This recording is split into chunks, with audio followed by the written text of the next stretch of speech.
Everyone, তো কেউ একজন আমাকে কমেন্টে বলেছিল যে চন্দনা ইলিশের রেসিপি দিতে। তো তার নামটা আমি বুঝতে পারছি না, তো চলো আজকে তোমাদের সাথে রেসিপিটা শেয়ার করি। তো প্রথমে কড়াইয়ের মধ্যে কিছুটা সরষের তেলকে ভালোভাবে গরম করে নেব। তো তেলটা ভালোভাবে গরম হয়ে গেলে আমি দিয়ে দেবো কিছুটা কালো জিরে। তারপর আমরা দিয়ে দেবো কেটে রাখা আলু। তো আলুগুলোকে দেখো আমি এইভাবে লম্বা লম্বা করে কেটে নিয়েছি। তো আলুগুলোকে কিছুক্ষণ ভেজে নিয়ে এতে দিয়ে দেবো পেঁয়াজ, আদা, রসুন আর কাঁচা লঙ্কা বাটা।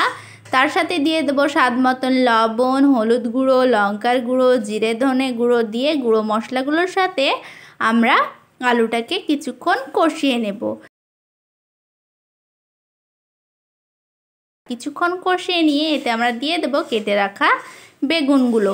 তো বেগুনগুলোও ঠিক আলুর মতন একই সাইজে আমরা কেটে নেব। তো বেগুন আর আলুটাকে আমরা মশলাটার সাথে কিছুটা কষিয়ে নেব। তো মশলাটা কিছুক্ষণ কষিয়ে নিয়ে আমরা এতে দিয়ে দেবো পরিমাণ মতন জল, যাতে আলুটা আর বেগুনটা ভালোভাবে এখানে আমাদের সেদ্ধ হয়ে যায়। ঢাকা দিয়ে আমরা আলুটাকে আর বেগুনটাকে কিছুটা সেদ্ধ করে নেব।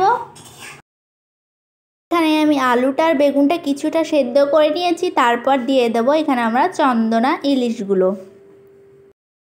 এই মাছে কিন্তু অনেক কাটা হয়, তো যারা মাছ খেতে পছন্দ করো তারা এই মাছটা দিয়ে এই রেসিপিটা একবার ট্রাই করতে পারো, অনেক ভালো লাগবে। আর যারা খাও না তারা একবার ট্রাই করতে পারো, একদম ইলিশ মাছের মতন স্বাদ হবে।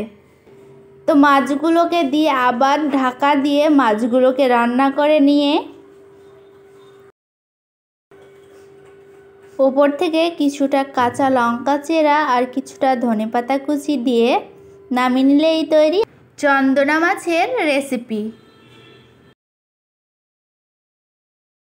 তো ভিডিওটা ভালো লাগলে লাইক, কমেন্ট, শেয়ার করে চ্যানেলটিকে সাবস্ক্রাইব করতে ভুলো না।